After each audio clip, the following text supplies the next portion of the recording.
What's up, guys? Crypto Trader Mitch. I want to do a quick update on Bitcoin just so we can continue to discuss the levels that I pointed out in recent videos and how those are being played with Bitcoin right now, and essentially what we need to be established in order to see any follow through on this bounce, or at least a confirmation of the bounce. So I just have the daily up right now. You'll see no lines of, like, there's no new lines, everything's the same as the previous videos. And I wanted to point out this 15.2, 15.3 support resistance and how we are currently above it. This daily candle in UTC time still has a few hours till it closes, so we want to see it stay above here.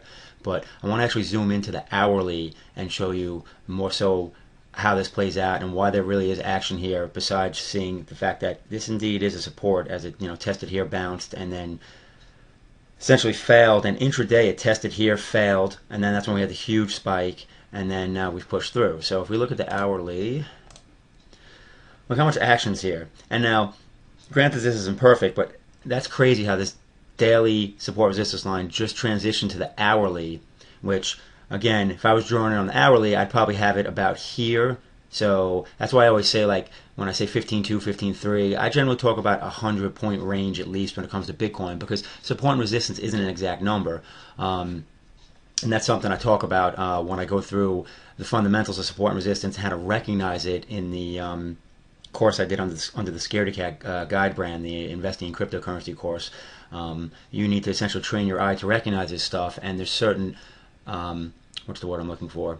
Facts, so to speak, that you need to look for in order to be able to do that. And that's something I lay out for you in that short video course. Something you probably want to check out if you want to get good at spotting this stuff yourself.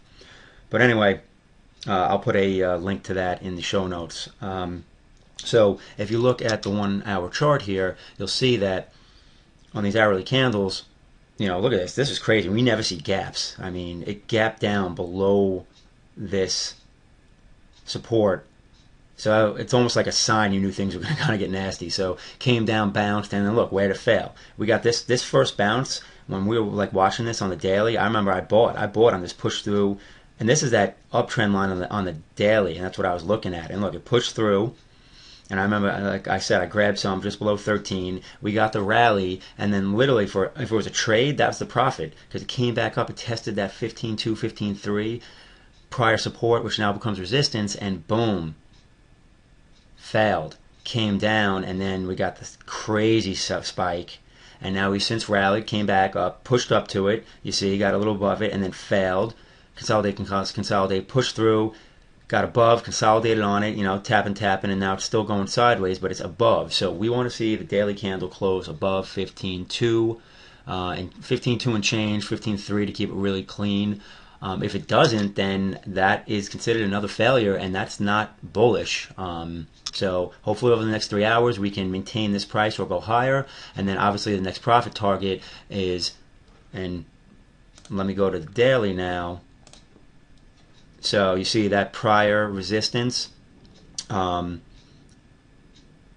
the move that took us to the highs. So that is the next upside target. So if we can stay established above 15.3, we're looking at 17.7, 17.8 as the next upside target, and then obviously all-time high. So that's best case scenario. We'll see how this develops. I gotta be honest with you, this is kind of ugly. I mean, you got this top, so to speak, you call shoulder, head. We might end up getting a head and shoulders pattern depending on how this plays out.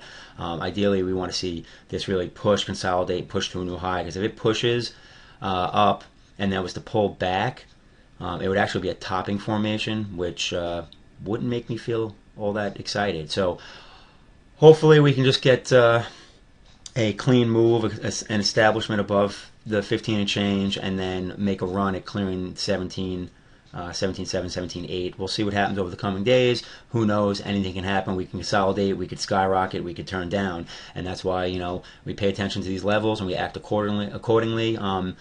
Heads up, I actually did take the little bit I bought that I'd gotten down at like 11.5, which was much less than I got just under 13, because Coinbase restricts obviously the amount you can get. So that I actually sold today at like 15.6. I figured let me take some off the table, take a little profit, and reduce my position. I still have the majority of the position. I still hold like 3/4 of the position that I have when I added below 13, and then again at like 11.5. But I figured take a little profit, take a little risk off the table on this push through, 15.3, and then still holding the rest because I have to, because Coinbase like won't clear it for another 6 days. Luckily, the amount I bought with my credit card, which was limited, clears right away, so I was able to sell out of that.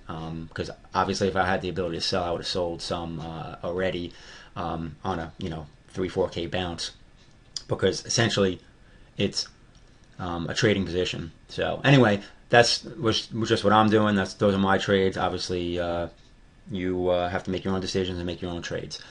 So that is just a quick update, and Crypto Trader Mitch is out until the next video. Merry Christmas, and enjoy, because I don't know if I'm going to get another video in the next day or two.